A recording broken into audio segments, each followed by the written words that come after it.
নমস্কার বন্ধু, দীপাস কিচেনে আপনাদের সবাইকে স্বাগত। আমি আজকে আলুর পরোটা করব, সেটাই আপনাদের সাথে শেয়ার করব।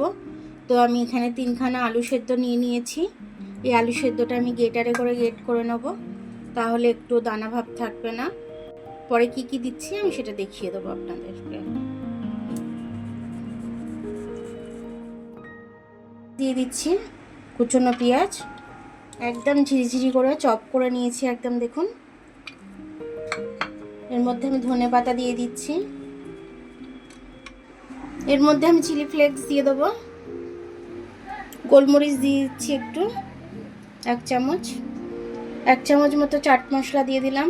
দিয়ে দিচ্ছি আমি একটু নুন দিয়ে দিলাম স্বাদ অনুযায়ী। এটাকে ভালো করে আমি মিশিয়ে নেবো একটু। দিয়ে দিচ্ছি ময়দাটা আমি চেলে রেখেছিলাম, ময়দাটা আমি দিয়ে যতটা জল লাগবে পরে দিচ্ছি, আগে এটা মেখে নিই আমি। দেখুন এখনো আমি আলু দিয়েই মাখছি, জল লাগলে আমি জলটা দেব, জল তো লাগবে, অল্প জল লাগবে।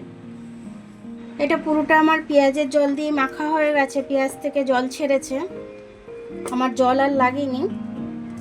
তা এখন আমি রেস্টে রাখছি, যদি আবার জল ছাড়ে তখন আমি আবার একটু ময়দা দিয়ে এটা করে নেবো। এখন একটু চাপা দিয়ে রেখে দিচ্ছি।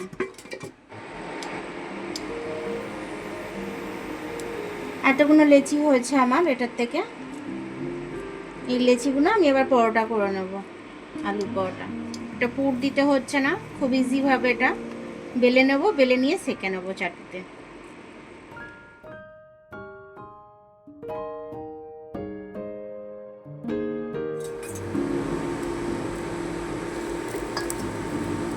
এইভাবে প্রত্যেকটা পরোটা আমি সেঁকে নিয়েছি, সেঁকে নেব, তারপরে আপনাদের দেখাচ্ছি। আমি একটা চাটনি বানিয়ে নিচ্ছি আলুর পরোটার সাথে খাওয়ার জন্য। কিছু টমেটো নিয়ে নিয়েছি, টমেটোগুলো এইভাবে দিয়ে দেবো ধিমি আছে। কটা রসুন দিয়ে দিচ্ছি, বেলডাঙার লঙ্কা, প্রচুর ঝাল, লঙ্কাগুলো দিয়ে দিলাম। এবার আমি ধিমি আছে সেদ্ধ হতে দেব। এবার আমি এই চাটনিটাকে মেখে নেবো একটু ভালো করে। তার আগে এই খোলাগুলো আমি একটু ছাড়িয়ে নেব। স্বাদ অনুযায়ী একটু নুন দিয়ে দিচ্ছি আমি এটার মধ্যে, দিয়ে আমি রসুনটা লঙ্কাটা একটু ডলে নেব, একটু ঝাল ঝাল হলে ভালো লাগবে খেতে। বেলডাঙার লঙ্কা খুব ভালো ঝাল, খুব ঝাল, একটা লঙ্কাই খাওয়া যায় না বেলডাঙা। পেঁয়াজ কোচানো দিয়ে দেবো, আমি পেঁয়াজ কুচিয়ে রেখেছি।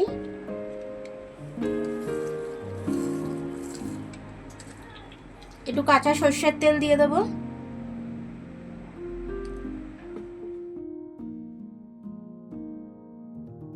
এগুলো হয়ে গেল খুব সুন্দরভাবে, খুব নরম হয়েছে, একদম নরম তুলতুলে হয়েছে, একদম